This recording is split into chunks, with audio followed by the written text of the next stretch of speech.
experience other things as well. Jeff, what are some of those things that you're looking at? Maybe is it painting? Is it sculpturing? Is it writing a book? Another book? I see you've written a book already. What are some of those things?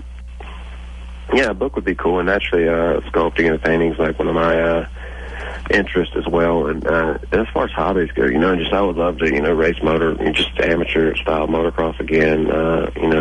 There wouldn't be any money in it, but it's just one of those things I enjoy in life before I'm too old to really do it.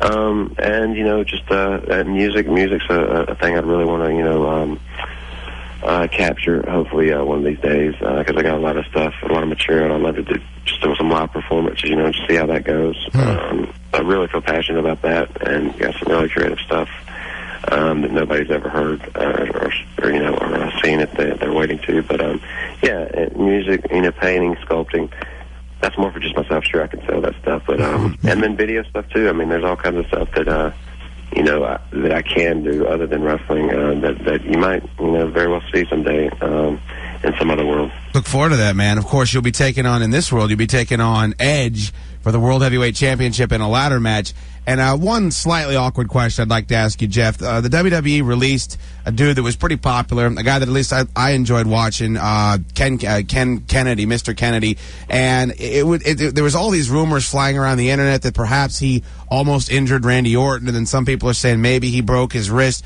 What did you think of him, and do you think that was the right move? Yeah, I've worked with Ken a lot, and I love Ken, man. I think he's great. Yeah. I watched his movie. I think he's a great actor.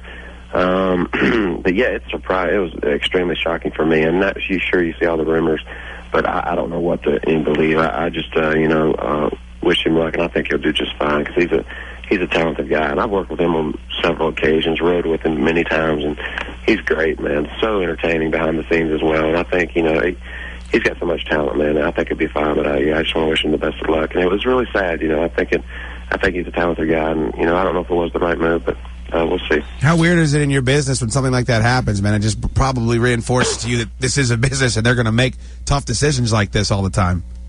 Yeah, honestly, man, so much, I've had my ups and downs. So really, nothing really, shocks me because as a family, we've been through a lot, as far as, just on the road all the time and, things that do happen. So, there's been a lot of releases, a lot of friends, they get released just out of nowhere, and, you got to deal with it, got to move on, and just know to yourself that it's not the end of the world, and there is other things out there. And, but yeah, it's weird, and I'm not shocked. It takes quite a bit to really shock me because, anything can happen so drastically, and so I'm pretty much prepared for anything when it comes to that. Jeff, thank you for your time. Good luck this Sunday, man. We're going to kick ass. Thank you, man. Yeah, man, stay healthy, dude, all right? Okay. I take it easy. There he goes, Jeff Hardy, and he's a soft-spoken dude. Really good dude, though. We met him a couple times, and I just remember, I forgot there was some, it was Blue Shorts. It was Lingbach, who was just kind of hovering around him here in the studio, and he was real nervous, and Jeff Hardy had already signed like a bunch of autographs and taken a bunch of pictures, and Hardy went up to him, said, hey, man, do you want a picture?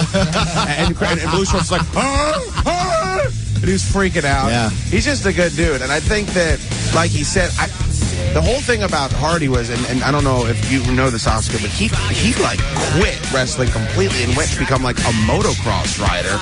And then I remember talking to him about that. I guess figured it out and came back, and his house burned down, and his dog was killed. We talked to him about that the last time he was on us. His dog got burned up.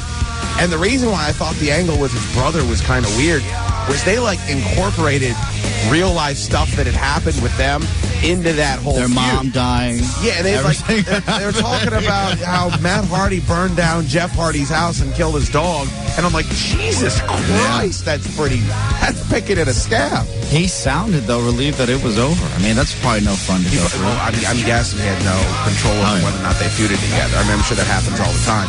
And now that I remember it, I do remember matches between Kennedy and Hardy, and it's interesting that he came out and said, I don't know why that happened, because a lot of people are scratching their heads with that. So, I don't know. But that was cool. And again, check out the pay-per-view. It's Extreme Rules. You can see him fight Edge in a ladder match. And who does ladder matches better than Edge and Jeff Hardy? This Sunday at 8 p.m. We'll take a quick break, and then we'll come right back. It's Big O and Dukes on WJFD.